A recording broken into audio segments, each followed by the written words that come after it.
નમસ્કાર મિત્રો, આજના વિડીયોમાં તમારું બધાનું સ્વાગત છે। આજના વિડીયોમાં મિત્રો સીસી ભરતીને લઈને અપડેટ છે, એના વિશે જોઈશું। સીસી ભરતીના નવા નિયમો શું છે, તેમજ ભરતીનો સિલેબસ શું છે, તેમજ ભરતીની જાહેરાત ક્યારે થશે, સંપૂર્ણ માહિતી મિત્રો આ વિડીયોમાં જોઈશું। તો વિડીયોમાં નવા હોય તો વિડીયોને એક લાઇક કરજો અને ભરતીને લગતી કોઈ પણ માહિતી મેળવવા માટે મિત્રો ચેનલને જરૂરથી સબસ્ક્રાઇબ કરજો। તો ચલો મિત્રો આપણે વિડીયો સ્ટાર્ટ કરીએ। મિત્રો તમે જોઈ શકો છો કે યુવરાજસિંહ જાડેજા દ્વારા એક ઓફિશિયલ ટ્વીટ કરવામાં આવી છે, જેમાં તેઓ જણાવે છે કે સીસીઈ 2026 નવી સીસીઈ ના લગ્ન લખાઈ ગયા છે, એટલે કે ટૂંક જ સમયમાં મિત્રો સીસીઈ ભરતી ના આરઆર આવી જશે। જાનૈયાઓ થઈ જાવ તૈયાર। ત્યારબાદ મિત્રો નીચે જણાવે છે કે મેથ્સ રીઝનિંગ ના બંકાઓ આ સીસીઈ માં ડંકા વગાડશે, એટલે કે મેથ્સ અને રીઝનિંગ પર આ એક્ઝામમાં વધારે ભાર મૂકવામાં આવશે। તેમજ મિત્રો ભાષા એટલે કે ગુજરાતી ભાષા તો વિદ્યાર્થીઓને કોઈ ચિંતાનો વિષય જ નથી। ગુજરાતી ભાષા ઉપર પણ ભાર મૂકવામાં આવે છે। તેમજ બંધારણ તો બધાની નસ નસમાં વહે છે મિત્રો। સીસીઈ ની પરીક્ષામાં બંધારણ પર પૂછાય, એટલે હવે નવી સીસીઈ માં તો બખા જ છે। ત્યારબાદ મિત્રો નીચે જોઈએ તો,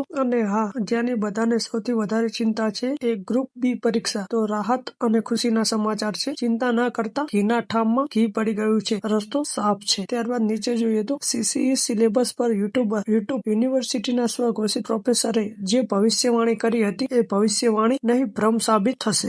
જેને જીતની શરણાઈ વગાડવાની છે, બસ બે વાત યાદ રાખજો, પ્રેક્ટિસ વધારે કરજો। ત્યારબાદ જોઈએ તો આઈન્સ્ટાઈન બનવું પડશે, બાકી મેળ નહીં પડે। પંચામૃત સમાચાર, બજેટની જાહેરાત પહેલા જ સીસીઈ ની જાહેરાત આવી જશે। બજેટની જાહેરાત થતા પહેલા મિત્રો સીસીઈ ભરતીની જાહેરાત આવી જશે। ત્યારબાદ મિત્રો આગળ જોઈએ તો સીસીઈ પ્રિલિમ પરીક્ષા કુલ 150 ગુણની હશે। મિત્રો પ્રિલિમ પરીક્ષા 150 ગુણની રહેશે, જેમાં વિવિધ વિષયોને નીચે મુજબ ભારાંક આપવામાં આવ્યો છે। તો મિત્રો ગુજરાતી વિષય જોઈએ, સૌ પ્રથમ ગુજરાતી વિષય જોઈએ તો મિત્રો 15 માર્ક્સ નું પૂછાશે, એટલે કે 10%। ત્યારબાદ મિત્રો અંગ્રેજી વિષય જોઈએ તો 15 માર્ક્સ એટલે કે 10% પૂછાશે। ત્યારબાદ મિત્રો નીચે જોઈએ તો સામાન્ય જ્ઞાન અને વર્તમાન પ્રવાહોની વાત કરીએ તો મિત્રો 30 માર્ક નું પૂછાશે, એટલે કે 20% પૂછાશે। ક્વોન્ટિટેટિવ એપ્ટિટ્યુડ એ પણ 30 માર્ક અને 20% જેટલું પૂછાશે। ત્યારબાદ મિત્રો રીઝનિંગ ની વાત કરીએ તો 60 માર્ક એટલે કે 40% જેટલું પૂછાશે। આમ કુલ ટોટલ 150 માર્ક 100% જેટલું આપણું પેપર હશે। મહત્વપૂર્ણ નોંધ, રીઝનિંગ વિષયને સૌથી વધુ ભારાંક 40% મળ્યો છે, એટલે અહીં મજબૂત તૈયારી નિર્ણાયક રહેશે। મેથ્સ